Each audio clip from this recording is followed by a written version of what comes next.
Ya 1 tahun 2 tahun terakhir mah presiden cuma akan jadi lemdak, ini aja, cuma akan jadi bebek lumpuh ya, lemdak. Mhm, Karena ada iya, teorinya, lemdak teori kalau sudah mendekati, pergantian iya, pergantian kepemimpinan dan juga sudah terpilih nih mhm, pemimpin barunya, itu pemimpin yang sekarang itu udah kehilangan iya, ininya, kehilangan otoritasnya ya. karismanya, kehilangan kekuasaannya, tapi itu tidak terjadi.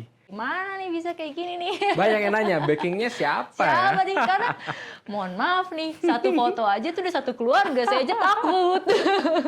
Iya, kalau backing-an sih nggak ada ya, Heeh, backing-an ya teman-teman semualah, mungkin teman-teman di sosial mhm, media, para followers, teman-teman dekat, ya mhm, mungkin merekalah jadi backing-an, bukan backing-an lah, lebih ke moral support juga iya, kan. Isu itu, kenapa mhm, sih ada, eee, erosi terhadap demokrasi kita, mhm, gitu loh. Jadi ada istilahnya tuh democratic backsliding, gitu ya. oke, Jadi sistem bangunan demokrasi yang sudah dibangun dengan baik, dengan ketat, dengan landasan hukum yang juga sudah oke, pelan-pelan dierosi ini, pelan-pelan mmm, dikikis mhm, sehingga demokrasi itu malah berjalan mundur, ya. mhm, Terjadi democratic backsliding dan ini nggak cuma di Indonesia. mmm. Program Sosok kali ini kita ditemenin dan bakal berdiskusi langsung nih dengan salah satu sosok yang sebenarnya memang seorang penulis, tapi belakangan ini lagi ramai nih menuangkan tulisannya di sosial medianya tentang isu-isu terkini. Kali ini kita sambut Kak Oki Halo halo, Sutanto. thank you sudah mengundang sini. Thank you Kak, udah mau datang ke studio Media Nawacita. Apa kabar Kak? Baik baik. Sehat ya? Sehat dong. Masih aman kan? Masih. Kak, sebelum kita jauh untuk Mhm. membahas tentang tren terkini, aku mau tanya deh, sebelum akhirnya menjadi seorang penulis, sebenarnya cita-citanya kakak tuh apa sih? Wah, cita-cita aku nggak ada yang gimana-gimana banget sih dari kecil. Ya Hmm, namanya anak kecil dulu cita-cita jadi atlet, ya yes. kan. Pas kecil suka main bola, terus wah seru kali nih jadi atlet bola. Terus pas SMP main basket, wah seru kali nih jadi atlet basket. Cuma ya namanya anak kecil berubah-berubah terus kan, cita-citanya. Bahkan sampai pas mau masuk kuliah pun sebenarnya aku kuliah psikologi waktu itu, tapi Mm-mm. nggak bercita-cita jadi psikolog juga, Nah, gitu. Jadi nggak bercita-cita jadi psikolog mm-mm. juga. Aku menentukan kampusnya lebih dulu, baru jurusannya. Oke. Karena alasan kepraktisan. Jadi Mm-mm. kakakku udah kuliah dulu di situ, aku minta tolong ambilin deh formulir pendaftaran. Terus di situ yang Hmm, bagus apa? Katanya psikologinya bagus ya. Udah, jadi aku daftar lah di mm-mm. psikologinya dan kebetulan diterima. Gitu. Jadi cita-cita mungkin dari kecil nggak ada yang gimana-gimana banget lah. Belum Heeh. signifikan kali ya? Nggak ada yang seajak itu. Oke, tapi akhirnya waktu itu ngambil psikologi, Mhm. emang udah langsung kepikiran jadi penulis atau ada proses yang akhirnya membentuk, oh gue jadi penulis aja deh gitu? Kalau nulis sebenarnya dari SMP, SMA udah mulai suka nulis. Mhm, Jadi waktu itu kan ada binder file tuh, kadang mhm, suka nulis apalah, mhm, catatan, nulis mhm, lirik lagu kah, nulis puisi, atau nge-review bacaan, nge-review tontonan. Jadi tulisan-tulisan santai aja. mhm, Terus mulai eranya Friendster, zaman mhm, dulu, nggak tahu mhm. kamu ngerasain apa Aku enggak. ngerasain kok dulu Iya, lagu-lagunya. Friendster kan ada yang namanya bulletin board tuh, Iya, orang suka nulis curhat apa di situ ya. Aku benar-benar. juga suka nulis di situ. Terus berganti ke era ngeblog, Iya, aku mulai juga ada ngeblog tuh era itu. juga, terus ke Facebook, eh berganti-ganti lah. Sempet di Kaskus juga suka sharing-sharing, Mmm, di mhm, Quora, di Yahoo Answer dan lain sebagainya. Jadi memang dari dulu suka nulis aja, cuman nulis yang iseng-iseng aja. Kalau lagi ada waktu mmm, luang, nulis iseng-iseng sharing aja. Nah, lebih intensnya memang pas kuliah. Lebih intens pas kuliah. Kebetulan waktu itu di salah satu mata kuliah itu dapat tugas untuk baca bukunya Pramudia Anantatur. Judulnya mmm, adalah Bumi Manusia. oke, Nah, di situ kan tokoh utamanya adalah seorang jurnalis, seorang mhm, penulis mhm, yang menyuarakan kisah-kisah perjuangan. Jadi dia berjuang lewat tulisan, mmm, melawan ketidakadilan, melawan penjajahan dan lain sebagainya. Nah, di masa-masa itu juga aku terpapar dengan karya-karyanya Suhoki, dengan karya-karyanya Gunawan Muhammad di catatan pinggirnya yang mhm, fenomenal itu di mhm, Tempo. Nah, dari situ aku jadi terinspirasi lah ya. Jadi, wah ini keren juga ya.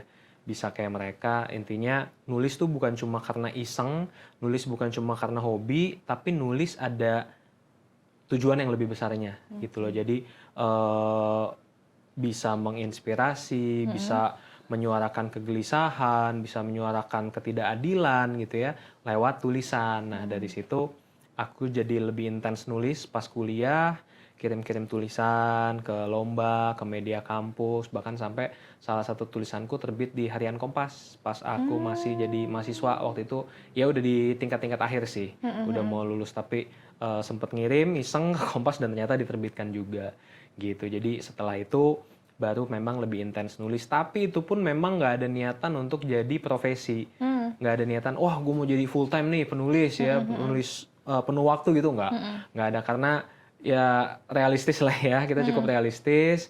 Sempet nanya-nanya juga sama sejumlah dosen yang kebetulan memang ada keluarganya, ada saudaranya yang jadi jurnalis dan lain sebagainya. Ya ternyata kehidupannya tidak sesejahtera itulah. Ya kehidupannya tidak sesejahtera itu. Ya dibilang kalau memang mau ngambil jalur itu ya lebih ke panggilan gitu ya, panggilan lah, sama kayak jadi dosen ya. Jadi bukan ke sana karena gajinya gede kan, tapi karena memang ada panggilan untuk ke sana. Nah, sebagai anak muda yang baru mau lulus kuliah waktu itu, wah kayaknya belum terpanggil sih untuk masih menjadi lebih ke realistis ya. Iya, realistis lah, cari kerjaan yang bisa menghasilkan pemasukan yang cukup lah itu dulu kan. Jadi memang nggak diniatkan jadi penulis penuh waktu gitu. Oke, berarti sekarang pertanyaannya kapan akhirnya ada panggilan itu? Aku sampai sekarang nggak merasa aku adalah full time writer gitu ya. Full time maksudnya satu-satunya kerjaanku adalah menulis, enggak gitu. Selain Karena nulis apa lagi, Kak? aku ada usaha di bidang teknologi. Jadi setelah lulus aku sempat kerja di bidang market research, sempat kerja di biro training dan lain sebagainya. Di bidang penelitian juga pernah bantu-bantu penelitian di lembaga internasional juga lembaga dalam negeri gitu ya.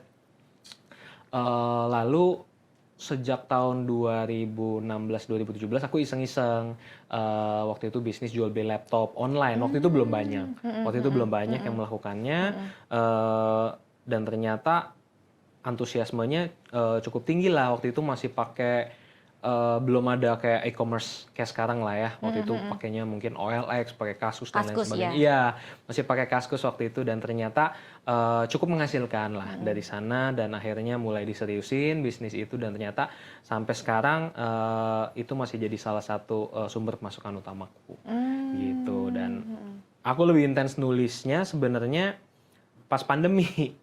Pas pandemi. Udah sampai bikin buku, Kak? Udah ada buku juga yang terbit. Nah, pas pandemi usahaku ditutup kan, maksudnya gedungnya ditutup karena waktu itu kan ada PPKM, PSBB dan lain sebagainya kan, jadi banyak gedung-gedung usaha yang ditutup, nggak boleh buka, cuma boleh online aja gitu ya. Dan akhirnya aku pikir gue jadi punya banyak waktu luang nih, ngapain ya, udahlah lebih serius di nulis aja, bukan lebih serius ya, lebih intens untuk membagikan tulisan di sosial media waktu itu pas pandemi, karena aku merasa kayaknya blog udah nggak ada yang baca juga pada hari itu ya kan. Dulu aku kadang masih nulis di Facebook dan juga di blog, cuma kayaknya udah nggak ada yang baca. Trennya udah beda sih. Trennya sudah berbeda, betul, konsumsi medianya sudah berubah. Aku sendiri juga ngelihat, aku sendiri sekarang lebih banyak baca ya di Instagram gitu. Iya, Instagram waktu itu kan, Instagram dan Twitter waktu itu lebih banyak baca-baca di sana. Dan aku lihat teman-temanku juga gitu, udah jarang yang nyari blog buat dibaca, tulisan-tulisan panjang udah makin jarang. Jadi aku mulai membagikan tulisanku di sosial media waktu itu. Jadi mulai aktif lagi di Instagram, yang tadinya paling cuma ngepost lagi jalan-jalan atau apa. Nah, aku bagikan tulisan-tulisan juga di Instagram, di Twitter, yang ternyata banyak yang mengapresiasi tulisan-tulisanku di sosial media. Dari situ ya mungkin sekarang 50-50 kali ya.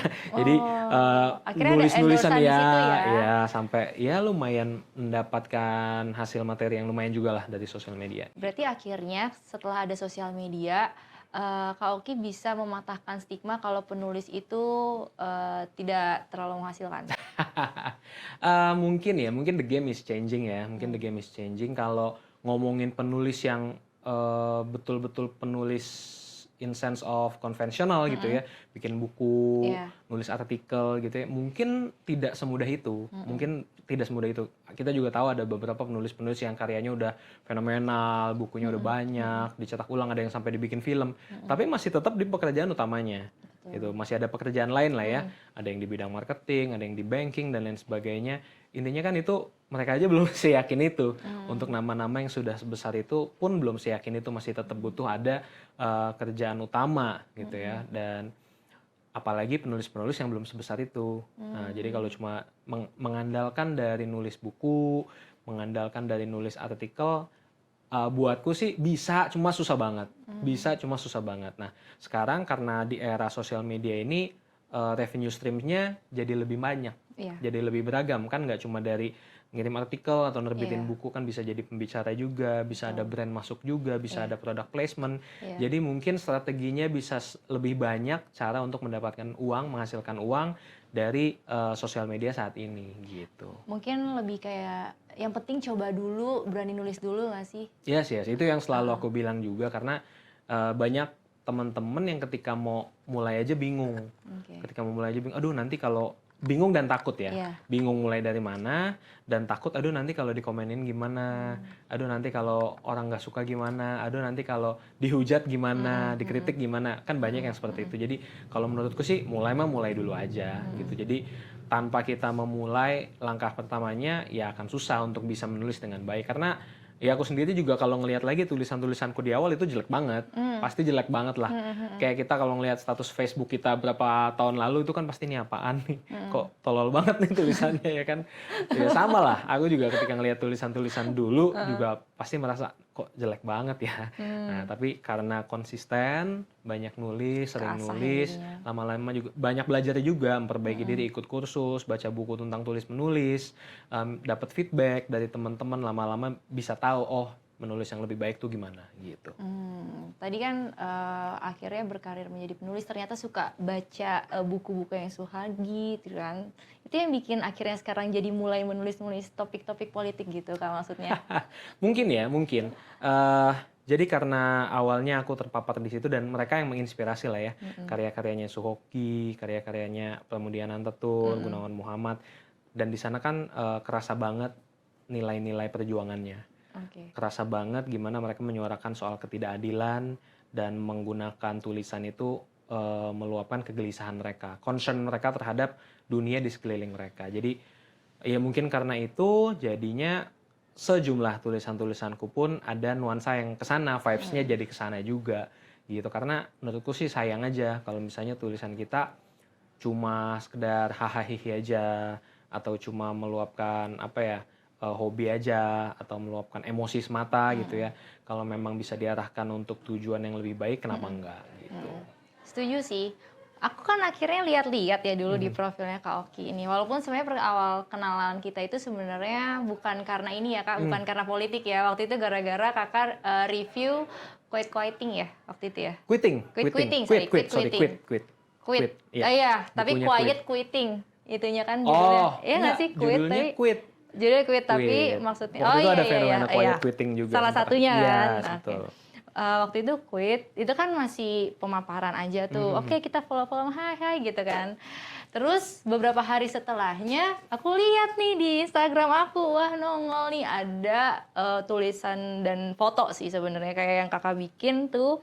Waktu itu kayak untuk cosplayin filmnya nenek ya kalau nggak salah ya. Yeah, How to Make Millions Before Grandma Dies. Tapi isinya How to Make Democracy Dies.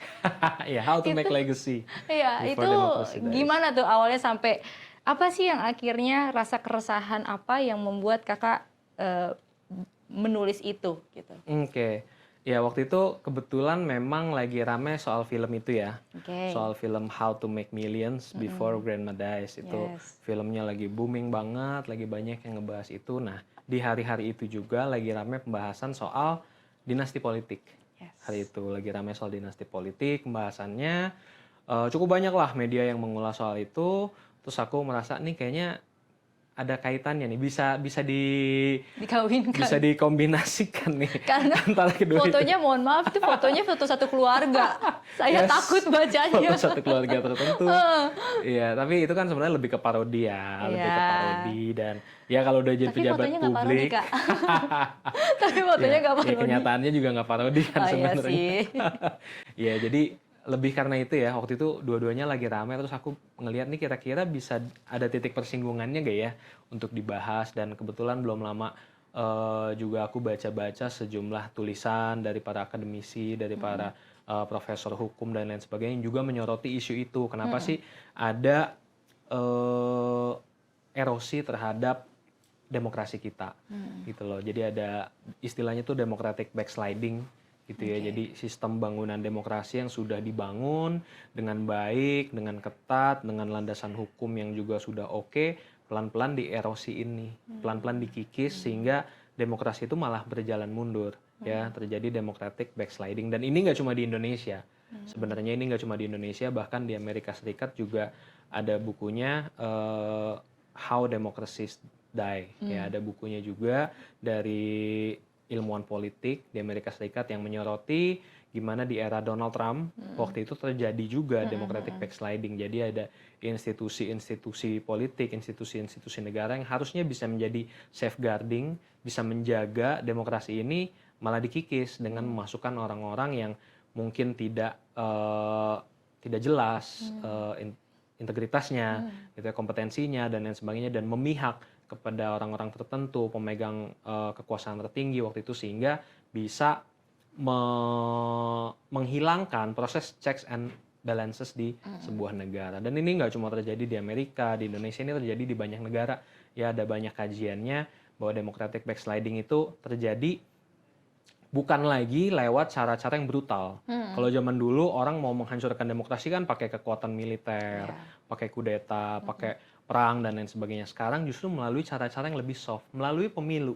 Justru cara-cara yang lebih soft dengan mengubah-ubah aturan, dengan melemahkan institusi-institusi tertentu sehingga demokrasinya jadi tidak sekuat itu lagi ya. Lebih karena itu sih, waktu itu fenomenanya lagi berkembang terus dan hampir setiap hari ada aja berita-berita terkait itu yang bikin masyarakat jadi gemes sendiri gitu ya. Nah, kebetulan aku banyak baca-baca soal itu, nah aku tulislah soal itu. Nah, berarti kalau bisa disimpulkan, selain dari postingan itu kan sebenarnya ada juga tuh topik-topik kemarin waktu isu tentang data kita yang jebol, segala macam. Nah, sebenarnya hasil-hasil tulisan Kak Oki itu adalah dari keresahan kakak sendiri atau mungkin ada someone behind? Ya kan? Karena seberani itu menurut aku. Jujur aku aja, bahkan yang kerja di media atau mungkin sudah belajar dalam ilmu komunikasi, terus tahu juga dari teman-teman gimana tentang jurnalistik, kayak cukup hati-hati gitu. Nah, berarti kan nanti orang-orang nanya nih, wah dari mana nih bisa kayak gini nih? Banyak yang nanya, backingnya siapa ya? Siapa nih? Karena mohon maaf nih, satu foto aja tuh udah satu keluarga, saya aja takut. Iya, kalau backingan sih nggak ada ya. Backingan ya teman-teman semua lah, mungkin teman-teman di sosial media, para followers, teman-teman dekat, ya mungkin mereka lah jadi backingan. Bukan backingan lah, lebih ke moral support juga kan sebenarnya. Tapi intinya ya aku juga memperhatikan juga lah tentang UU ITE dan lain sebagainya. Gimana nih, jangan sampai gue kenapa-napa juga gitu Atau kan. sampai hire legal nggak buat ngecek dulu narasinya? Nggak sampai sana sih, tapi aku ngikutin ada sejumlah NGO yang memang concern di bidang itu. Mereka kadang bikin case study, ini ada nih orang bisa kena UU ITE karena ini. Jadi aku menjaga di sananya juga. Pertama, jangan sampai fitnah. Ya, jangan sampai fitnah. Kalau misalnya orang ini nggak korupsi, terus aku bilang koruptor, nah itu udah fitnah kan. Nah itu aku bisa kena pasal, atau menyebarkan berita bohong, menyebarkan hoax, dan juga kebencian terhadap kelompok tertentu, ya hate speech gitu. Jadi aku juga menghindari hal-hal seperti itu. Aku nggak akan melakukan hal-hal seperti itu. Makanya yang ketika aku membicarakan sesuatu, ketika aku mengkritik sesuatu, itu pasti jelas dasar argumen dan juga data-datanya. Entah disupport lewat data statistik, entah disupport lewat artikel-artikel di sejumlah media yang juga sudah membicarakan hal tersebut. Jadi ada bukti-buktinya, ada data-data pendukungnya, nggak cuma istilahnya omong kosong lah, nggak cuma gosip-gosip semata. Gitu loh. Jadi mungkin itu caraku juga untuk melindungi diri. Apakah akan berhasil ya kita tidak tahu.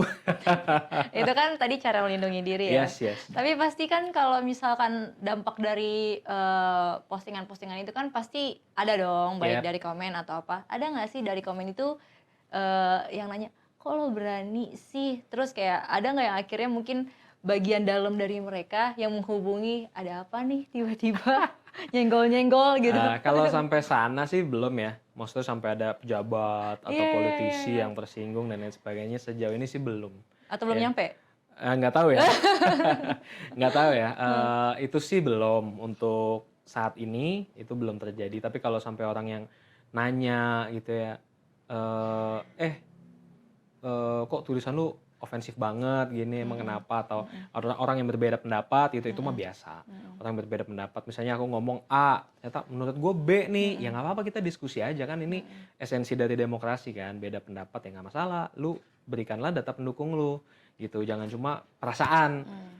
Kayaknya kalau menurut perasaan gue dia baik-baik aja deh gitu. Sedangkan menurut data yang ada nggak baik-baik aja loh. Nih ada sejumlah keresahan, nih ada sejumlah kritik yang valid, nih ada sejumlah masalah yang sebenarnya terjadi juga gitu. Dan juga kadang paling teman-teman banyak yang nanya, lu nggak diciduk sama Intel, di depan rumah lu nggak ada tukang bakso yang kayak gitu-gitu aja sih. yang Atau teman-teman yang lebih concern lagi, lebih direm dikit lah tulisannya gitu. karena masalahnya nih, mohon maaf aja, saya sampai nungguin story-nya Kak Oki tiap hari nih ngomong apa lagi.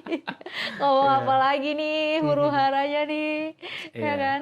Nah, tapi akhirnya setelah dijalanin beberapa bulan ini kan lumayan banyak huru hara ya, bahkan Yep. dari ya keseluruhan secara dari media lah kita baca, baik dari pemerintah kita atau bukan. Sebenarnya menurut tanggapan Kak Oki, sebenarnya pemerintahan kita dalam 2024 ini gimana sih? Di 2024 Oke. ini aja. Di Kan masa kalau yang transisi kemarin-kemarin, nih ya? iya. Kan yang Masa huru haranya transisi. beberapa bulan ini kan, sampai banyak banget fenomena, bahkan isu, case, yang Oke. bikin kakak jadi speak up juga dalam tulisannya. Iya. Di tahun ini sendiri sih sebenarnya cukup menarik ya. Cukup menarik perkembangan politik setahun terakhir ini, khususnya jelang pemilu, pilpres kemarin dan juga setelahnya. Gitu ya. Banyak pengamat yang bilang bahwa ya 1 tahun 2 tahun terakhir mah presiden cuma akan jadi lemdak, ini aja, cuma akan jadi bebek lumpuh ya, lemdak, karena ada Iya. teorinya, lemdak teori kalau sudah mendekati pergantian Iya. kepemimpinan dan juga sudah terpilih nih pemimpin barunya, itu pemimpin yang sekarang itu udah kehilangan ininya, kehilangan Otoritasnya, karismanya, iya. kehilangan kekuasaannya. Tapi itu tidak terjadi. Itu tidak terjadi ternyata di Indonesia. Ini yang menarik. Itu tidak terjadi di Indonesia. Bahkan presiden yang saat ini masih terlihat begitu powerful. Ya, masih terlihat begitu powerful. Nyaris semua ketua parpol yang ada di koalisinya. Pertama, banyak banget parpol yang di gerbong koalisinya. Itu satu. Yang kedua, banyak sekali ketua parpol yang begitu, apa ya, bukan dibilang tunduk juga, tapi nurut lah ya, begitu ingin menyenangkan hati Pak Presiden yang sekarang gitu ya. Kita lihat ada yang nawarin masuk ke partainya lah, ada yang nawarin dia jadi ketuanya parpol lah, ada yang nawarin jadi Dewan Pertimbangan Agung lah, dan lain sebagainya. Ada banyak sekali mekanisme-mekanisme yang ingin digunakan untuk menyenangkan hati dari presiden yang saat ini. Nah, itu sebenarnya fenomena yang menarik banget, karena di negara lain biasanya mah ya orang udah nggak terlalu menganggap relevan lagi, karena toh ketika nanti beberapa bulan lagi lengser, kita sudah memiliki pemimpin baru, gitu kan. Nah, ini sebenarnya fenomena yang menarik. Apa yang sebenarnya terjadi, gitu ya, sampai banyak sekali petinggi-petinggi politik yang masih taat banget sama presiden yang saat ini. Sebenarnya perkembangannya menarik ya. Belum lagi masalah transisi pasca pilpres kemarin, kan kita sudah punya pemimpin yang baru, Pak Prabowo dan juga Gibran gitu ya, dan nanti akan segera dilantik. Jadi beberapa bulan ini ya masa-masa transisi. Makanya kan ada juga beberapa kubu dari pemenang ini yang mulai masuk ke dalam pemerintahan saat ini, yang katanya untuk disiapkan sehingga nanti keberlanjutannya bisa berjalan dengan lebih mudah itu ya. Meskipun di sisi itu banyak juga mendapatkan reaksi dari netizen gitu ya. Nih jadi yang menang kemarin Pak Prabowo apa Pak Jokowi gitu kan. Ada juga yang pertanyakan seperti itu kan, karena kan yang menang Pak Prabowo, tapi kenapa yang ngangkat jadi wakil menteri, ngangkat jadi komisaris, ngangkat jadi staf khusus dan lain sebagainya, kok yang sibuk malah Pak Jokowi. Itu kan ada pertanyaannya sebenarnya. Jadi Staf khusus. perkembangannya itu malah jadi menarik ya. Perkembangannya malah jadi menarik, Dan yang banyak orang nantikan adalah setelah 20 Oktober nanti. Setelah transisi kepemimpinan itu terjadi, apa nih selanjutnya? Nggak mungkin dong kita punya dua matahari. Betul. Ya kan, nggak mungkin kita punya dua pemimpin. Karena presiden itu harusnya memiliki kekuasaan yang sangat besar. Ya, sistem presidensial kita sangat memberikan otoritas kepada presiden untuk menentukan segalanya, mulai dari bikin kabinet, kebijakan, program, prioritas APBN dan lain sebagainya, itu udah jadi hak prerogatifnya dari presiden yang baru. Jadi kita sangat menantikan nih setelah 20 Oktober. Nah, sebagai seorang penulis kan pasti tadi up to date dong dengan isu apa segala macam. Kan kita tadi sudah dengar sendiri, kakak bilang presiden terpilih adalah Pak Prabowo. Kalau suatu saat kakak dikasih kesempatan buat nulis tentang Pak Prabowo, apa tulisan atau kira-kira gambaran yang akan kakak tuangkan dalam tulisan tersebut? Oh ya, tergantung. Aku jarang ngebahas sosok sebenarnya. Oke. Aku jarang ngebahas sosok for the sake of sosoknya itu sendiri. Oke. Karena aku nggak mau jatuhnya menyerang kepribadian seseorang. Jadi biasanya yang aku kritisi adalah kebijakan. Biasanya yang aku kritisi kebijakannya, tindak tanduknya, perilakunya, itu yang aku fokus gitu ya. Makanya di sejumlah tulisanku juga bisa dicek kok. Sebenarnya aku jarang ngatain dia misalnya sebagai pribadinya gitu. Iya. Biasanya karena kebijakannya, ada kebijakannya yang tolol kah? Misalnya ada kebijakannya yang nggak bisa diterima akal sehat kah? Jadi tergantung nanti. Apakah nanti pemimpin baru Prabowo Gibran ada kebijakan-kebijakan yang nyeleneh. Kalau ada kebijakan-kebijakan yang nyeleneh, ya mungkin itu yang akan aku tulis gitu. Dan itu yang secara konsisten aku lakukan beberapa tahun terakhir gitu ya. Jadi kalau misalnya ada kebijakan yang baik, yang sudah oke, ya aku apresiasi gitu ya. Kalau misalnya ada kebijakan yang kurang oke, ya itu yang dikritisi. Kan itu sebenarnya fungsi dari media kan. Yes. Sebenarnya fungsi dari media, fungsi dari kita sebagai citizen, sebagai penduduk yang kritis juga harusnya bisa seperti itu. Jadi kalau ditanyanya sekarang nanti mau nulis apa tentang Pak Prabowo, ya saya juga bingung. Masa saya nulis kucingnya Pak Prabowo. Aktivitas berenang. Iya. Nah, aku sih tadi pagi sempat baca ya, kalau kita bahas soal kebijakan,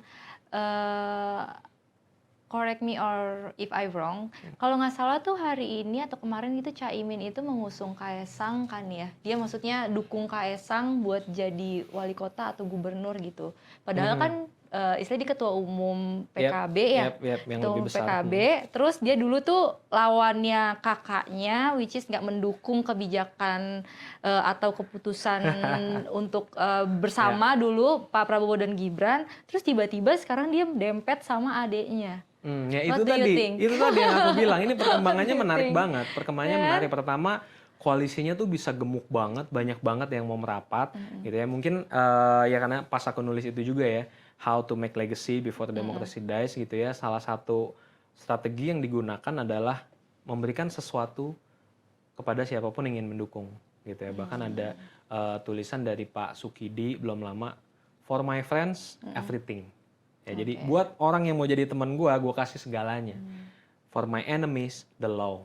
Jadi buat orang yang gak sepaham sama gue, siap-siap aja nih ada kasus hukum, ada kasus politik yang bakal kenanya. Jadi mungkin dari perspektif awam ya, dari perspektif warga negara biasa, kenapa banyak yang akhirnya mau merapat ke pemenang gitu ya, sehingga nanti bisa mendapatkan kue.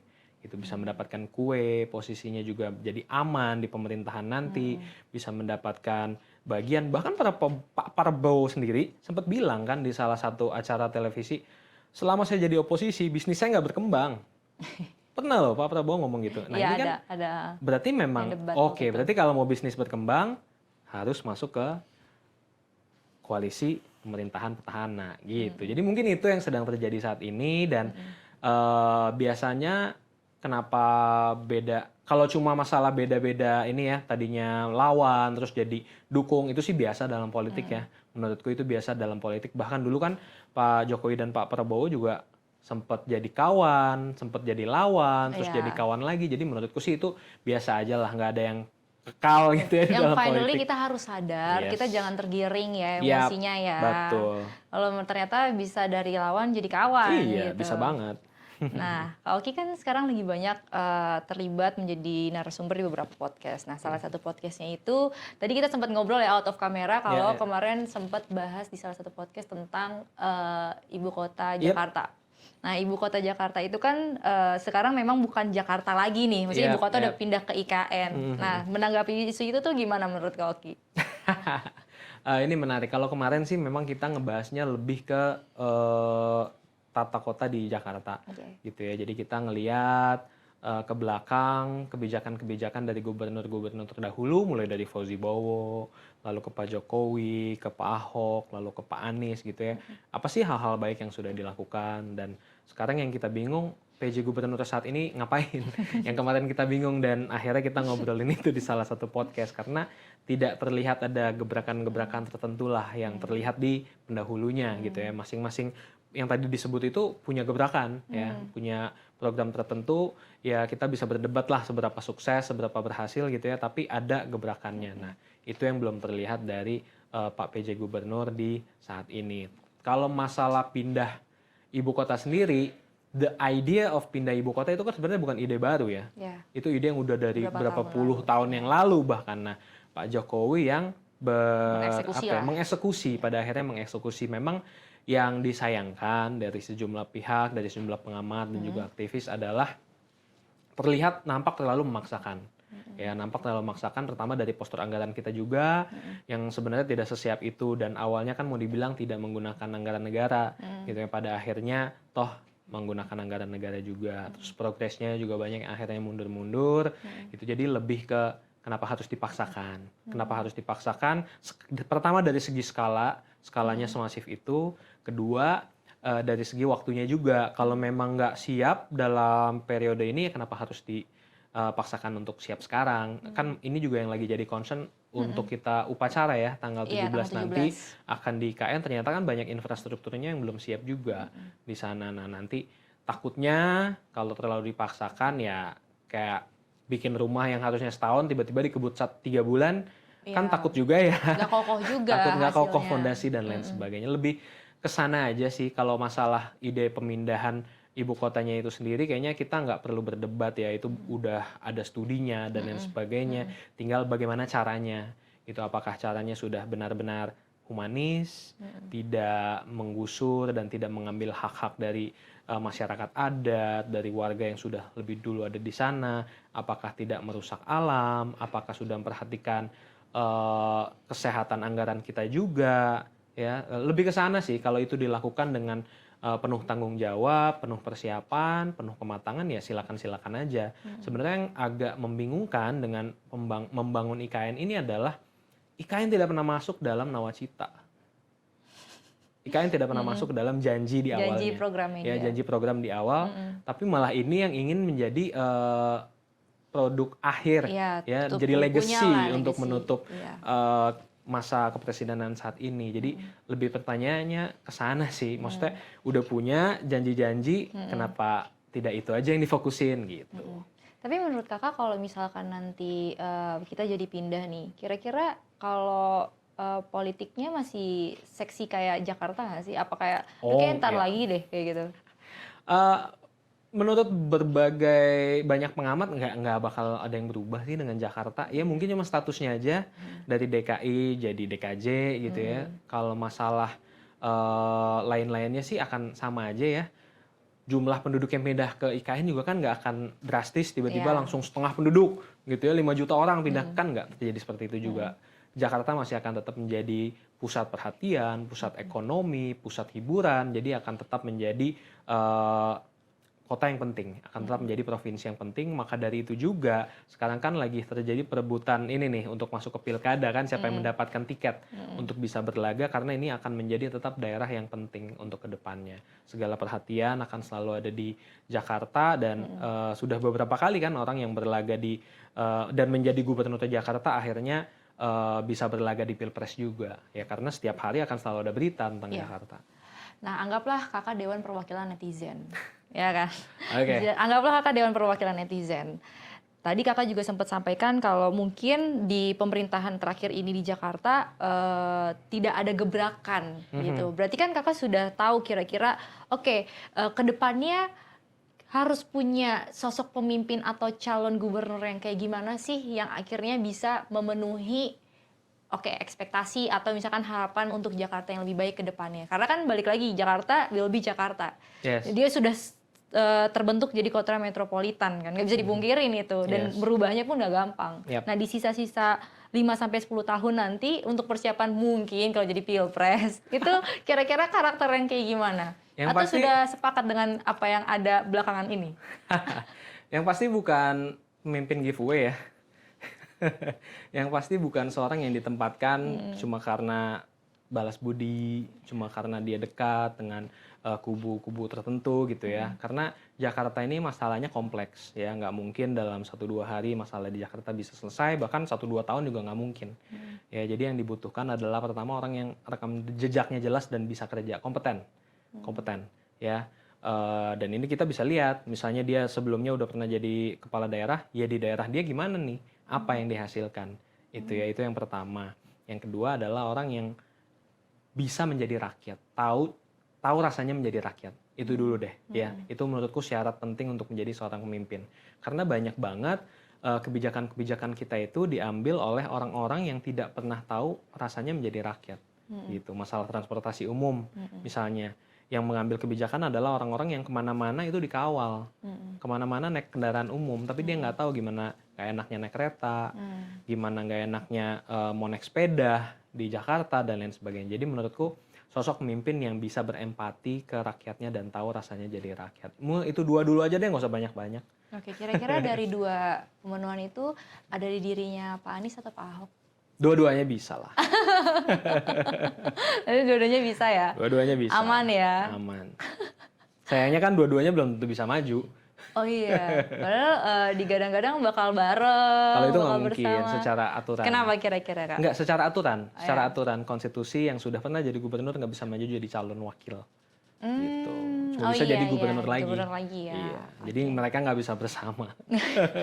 Padahal mungkin kalau Kecuali di-combine- aturannya diubah kan mungkin ya. Oh. Kita ubah aturan di detik-detik akhir. Iya benar sih, karena belakangan ini banyak yang bikin shock gitu ya, Yes, yes. banyak Six yang sex bikin shock ya. six sex shock. Banyak yang bikin surprise gitu ya. Nah, terakhir deh Kak, aku mau tanya, kalau misalkan suatu saat Kakak dikasih kesempatan untuk ketemu sama Pak Jokowi, gitu. Oke. What you wanna tell? Terima kasih sih pastinya. Terima kasih karena banyak orang yang menganggap saya ini benci gitu ya sama Pak Jokowi. Enggak, saya 2 kali milih Pak Jokowi. Saya pendukung Pak Jokowi. Oke. Jadi dengan segala keterbatasannya, pencapaiannya juga nggak sedikit. Gitu ya, pencapaiannya juga banyak. Banyak teman-teman yang di daerah betul-betul merasakan ada banyak proyek di daerahnya yang dulunya nggak ada kereta api, jadi ada kereta api, pembangunan kereta api, infrastruktur, dulunya nggak ada bendungan, jadi ada bendungan, dan lain sebagainya, jalanan jadi lebih baik. Itu beneran terjadi, beneran banyak sekali teman-teman di daerah yang ngomong seperti itu. Jadi yang pasti pertama bakal berterima kasih dulu. Ya, yang kedua mau nanya, kenapa sih Pak? Kenapa sih Pak? Kenapa kok endingnya begini sih Pak? Ya. Ngomong-ngomong endingnya begini, kemarin jadinya nggak jadi terakhir sih, tapi aku mau nanya, karena kemarin itu sempat beredar kalau Pak Jokowi melegalkan untuk anak sekolah ya kalau nggak salah tuh punya alat kontrasepsi gitu, tapi hanya membolehkan aja. Tidak ada di situ disampaikan akan mengedukasi secara masif ke sekolah betul, gitu. Betul, itu yang menjadi kritik juga sih. Iya, itu Betul. gimana tuh menurut Aku kamu? jujur belum baca lengkap ya, peraturannya, undang-undangnya dan lain sebagainya. Cuma kalau dari artikel-artikel di sejumlah media yang aku baca, memang yang dilegalkan adalah alat kontrasepsinya itu sendiri.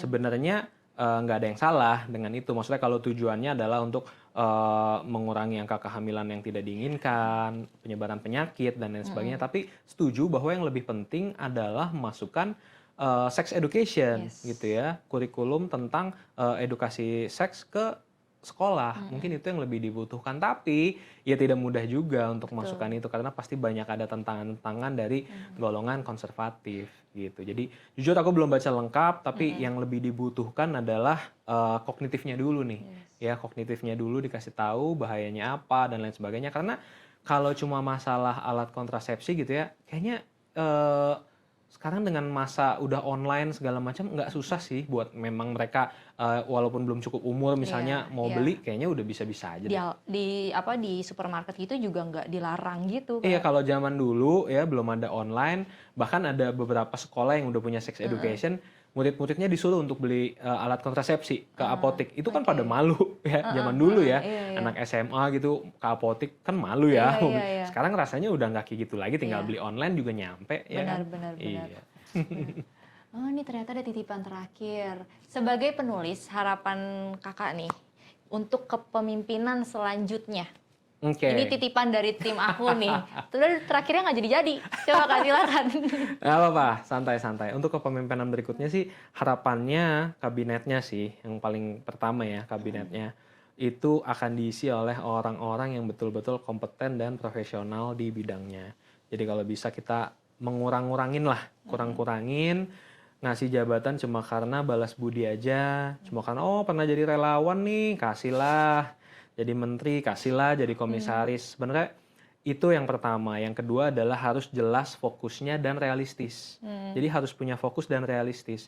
Kita tuh harus tahu bahwa APBN kita itu nggak unlimited loh. Kita nggak lagi main game The Sims terus kita bisa masukin cheat ya unlimited money gitu Iya. ya. Anggaran kita itu terbatas dan biasanya tuh udah ada pos-posnya tersendiri juga. Jadi kalau misalnya mau membuat program-program proyek mercusuar gitu ya yang butuh dana luar biasa besar, akan jadi pertanyaan dananya dari mana gitu. Iya. Jadi menurutku sih nggak usah terlalu ambisius, nggak usah terlalu ambisius karena masalah kita tuh ada banyak banget di Indonesia, kesehatan, pendidikan, infrastruktur, teknologi, sumber daya manusia dan lain sebagainya itu ada banyak banget. Kita harus tentukan fokus dan realistis dengan anggaran gitu ya. Kan ada salah satu anggaran yang diperkirakan akan menghabiskan sekitar 400 triliun, 400-an triliun. Iya. Itu duitnya dari mana? Duitnya dari mana? Itu kalau kita ngelihat postur APBN saat ini itu udah nggak mungkin kan dan ruang fiskal kita juga udah sempit untuk bisa mengakomodir hal-hal seperti itu. Jadi baiknya realistis ya. Jangan jadi pejabat yang cuma mau ngasih legacy, cuma mau terlihat wow, mau langsung dapat keberhasilan ya, quick win gitu ya. Tapi pada akhirnya mengorbankan anggaran dan ekonomi kita juga. Takutnya kan nanti hutangnya jadi luar biasa besar untuk membiayai program-program yang jumbo ini. Jadi realistis aja lah gitu. Wow, thank you ya Kak. Ternyata bener-bener menurut aku ya mematahkan fakta kalau penulis itu introvert. Ternyata kalau memang kita menjadi penulis itu bahkan jadi kayak Kak Oki gini bisa menjelaskan, paham isu-isu selain mungkin sukanya fiksi aja atau non fiksi aja, tapi ternyata malah punya ilmu yang luas ya Kak, yang bikin jadi belajar banyak hal ya. Ya bersyukurnya karena memang aku juga suka ngobrol dengan banyak teman-teman kayak dirimu Kak. Suka ya ngobrol dengan teman, suka baca, suka nonton, ngikutin perkembangan. Jadi alhamdulillah jadi bisa tahu banyak hal lah gitu. Thank you Kak Oki, thank you banget buat waktunya, sharing-sharingnya. Buat teman-teman yang menjadi penulis, udahlah nggak usah mikir-mikir panjang lagi. Langsung aja lihat Instagramnya Kak Oki, pelajarin cara-caranya. Kalau menulis tuh nggak membosankan, tapi ada masa depannya juga kok. Sampai ketemu di video selanjutnya, bye!